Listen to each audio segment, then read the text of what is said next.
अचूक आणि वेगवान नव्हे तर आपण पाहत आहात निपक्ष निर्भीड रोखोक चौफेर महाराष्ट्र न्यूज। केंद्रीय गृह मंत्रालयाने राष्ट्रवादी काँग्रेस शरदचंद्र पवार पक्षाचे अध्यक्ष शरद पवार यांना Z+ दर्जाची सुरक्षा दिली आहे। शुक्रवारी दिल्लीत या संदर्भातील चर्चेसाठी काही अधिकारी हे शरद पवार यांच्या भेटीसाठी गेले होते, मात्र आता शरद पवार यांनी Z+ दर्जाची सुरक्षा नाकारल्याचे समोर आलं आहे। शरद पवार यांच्या सुरक्षेसाठी 55 सशस्त्र CRPF जवानांची तुकडी तैनात करण्याचा निर्णय केंद्रीय गृह मंत्रालयाने घेतला होता, मात्र आता ही सुरक्षा घेण्यास शरद पवार यांनी नकार दिलाय। सुरक्षा नाकारण्याचे कारणही शरद पवार यांनी सांगितल्याचं म्हटलं जात आहे।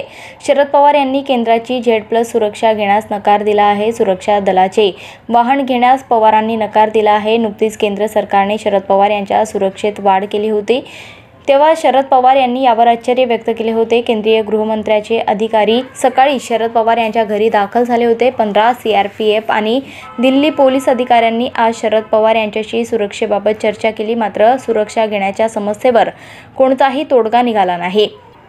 आपल्या विरुद्ध कोणत्या प्रकारचा धोका आहे हे आपण आधी तपासू, त्यानंतर सुरक्षा घेण्याचा विचार करू, असे शरद पवार यांनी म्हटलंय। या संदर्भात त्यांनी गृह मंत्रालयाच्या काही अधिकाऱ्यांकडून माहिती मागवली आहे। दरम्यान Z+ दर्जाची सुरक्षा पुरवण्यात येणार असल्याची माहिती मिळाल्यानंतर शरद पवार यांनी याबाबत भाष्य केलं होतं। गृह खात्याचे अधिकारी माझ्याकडे आले आणि त्यांनी सांगितलं की देशात 3 लोकांना Z+ सुरक्षा देण्याचा निर्णय झाला आहे। मी विचारलं 3 मध्ये इतर 2 कोण आहेत, तर त्यांनी राष्ट्रीय स्वयंसेवक संघाचे सरसंघचालक मोहन भागवत आणि केंद्रीय गृहमंत्री अमित शहा यांचे नाव सांगितले।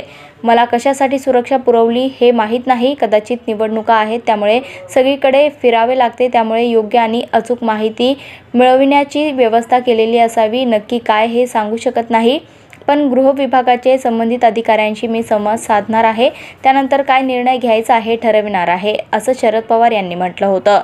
आमचे प्रतिनिधी मोहम्मद इलियास बागवानसह ज्ञानेश्वर गुडजकर, ब्युरो रिपोर्ट चौफेर महाराष्ट्र। ग्रामीण भागातील ग्राउंड रिपोर्ट महाराष्ट्रातील चालू घडामोडींची अचूक माहितीसाठी चौफेर महाराष्ट्र न्यूज चॅनलला सबस्क्राइब करा आणि शेअर करा।